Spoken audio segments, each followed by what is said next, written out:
جب اللہ تعالیٰ مدد کرنے پہ آتا ہے تو کچھ خاص اشارے اور نشانیاں ظاہر کرتا ہے۔ جب تم مدد مانگتے ہو تب تم تک ان ذریعوں سے مدد پہنچائی جاتی ہے جن کا تم تصور بھی نہیں کر سکتے، جیسے نوح علیہ السلام تک پہنچائی گئی، کیونکہ تم اللہ کی مصلحتیں نہیں جان سکتے۔ اور دعائیں تو ناممکن کے لیے ہی ہوتی ہیں، اور جو روح کا خدا ہے وہ تمہارا بھی خدا ہے۔ تم نہیں جانتے کہ اللہ نے تمہارے لیے کیا کیا سوچ رکھا ہے۔ تم نہیں جانتے کہ اللہ نے تم تک تمہاری چاہت پہنچانے کے لیے کتنے انتظامات کر رکھے ہیں۔ تم نہیں جانتے اس نے اختتام میں تمہاری رضا کو تمہارا مقدر لکھ رکھا ہے۔ جب تم محسوس کرنے لگو گے کہ آخری حد تک آزمائے جا رہے ہو تو سمجھ جاؤ کہ تمہارے معاملے کا فیصلہ اور اللہ کی جانب سے مدد کا وقت بہت قریب آ چکا ہے۔ بس تم اللہ کی جانب سے آنے والے حکم کے انتظار میں صبر کیے رہو۔ اللہ کسی بھی حال میں تمہیں در بدر نہیں ہونے دے گا۔ پھر تم اللہ کے فیصلوں سے کبھی مایوس مت ہونا اور توقع رکھنا کہ اللہ کی رحمت تمہارے دل میں پیدا ہونے والے ہر خوف سے بڑی ہے۔ اس کا ایک کن تمہارے ناممکن معاملات کو مکمل بنانے کے لیے کافی ہے۔ وہ ان کہانیوں کو بھی مکمل کر سکتا ہے جو تمہارے پاس میں نہیں۔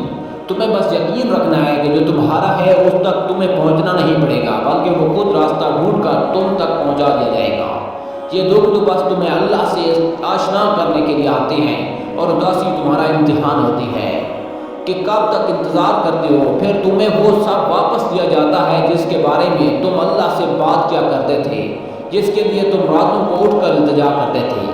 تو پھر کیوں پریشان ہو؟ تمہارا رب تو اتنا رحیم ہے، تم اس کی ایک صدا پہ لبیک کہہ دو تو وہ تمہاری تمام دعاؤں پر قیام فرما دے گا۔ تم اس سے بھلے لاکھ دفعہ ہی کیوں نہ منہ موڑ لو، مگر پلٹ کر جب بھی اس کو پکارو گے وہ تمہیں ہمیشہ اپنے پاس ملے گا۔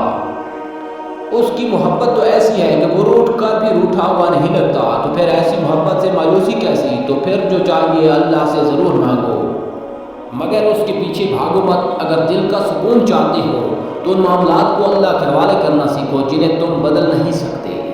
دست بردار ہونا سیکھو، چیزوں کو آزاد کرنا سیکھو، خود سے محبت کرنا سیکھو۔ تمہاری مستقل دعائیں ہی ناممکن کی قبولیت کو ممکن بناتی ہیں۔ تمہارا یقین ہی تم پر وہ دروازے کھولتا ہے جن کو کھولنا کائنات کی کسی شے کے پاس میں نہیں ہوتا۔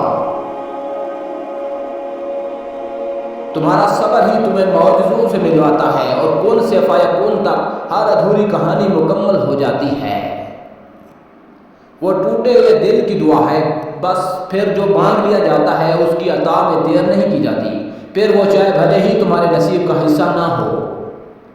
کیا تم نے سنا نہیں؟ تمہارا رب سب کچھ کر سکتا ہے۔ تم جتنی دفعہ دعا مانگتے ہو اللہ اتنی دفعہ تمہیں تمہاری دعاؤں کے جواب دیتا ہے۔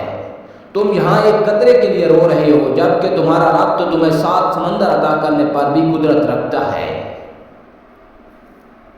تمہارا کام بس دعا کرنا ہے۔ عطا کی تدبیریں وہ خود بناتا ہے، جس نے صرف 6 دنوں میں آسمان اور زمین اور ان میں موجود ہر چیز بنا ڈالی۔